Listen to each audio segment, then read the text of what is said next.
There is a particular approach to science called the scientific method. With this approach to studying a system, we can form a hypothesis to explain an observation or to make a prediction about how the system will operate. Then we can test the hypothesis using an experiment, which is a highly controlled procedure specifically designed to either confirm or refute the hypothesis. If we make consistent observations that hold true across a wide variety of situations, we can form a scientific law, which is a brief statement summarizing observations. An example of a scientific law is the law of conservation of mass. It states that in a chemical reaction, matter is neither created nor destroyed. Since it pertains to all chemical reactions, it is a very broad statement. Notice that the law doesn't attempt to explain why we observe what we observe. It only focuses on what.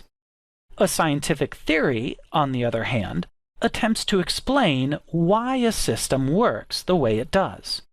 To be considered scientific, theories and hypotheses must be falsifiable, that is, able to be proven false.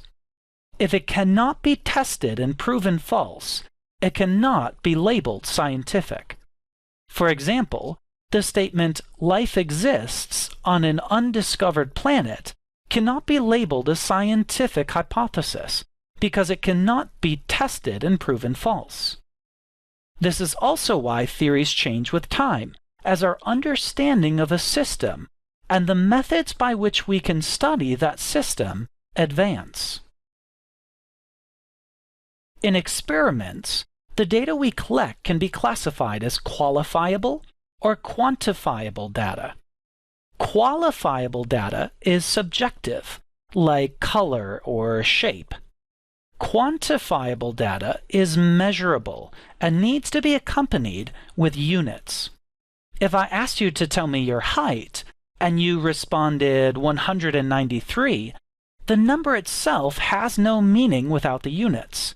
It could be 193 feet, or inches, or centimeters. Since there are so many units of measurement, we also need a method to convert between units. Later on, we'll discuss dimensional analysis, which is the method we'll use to convert between units.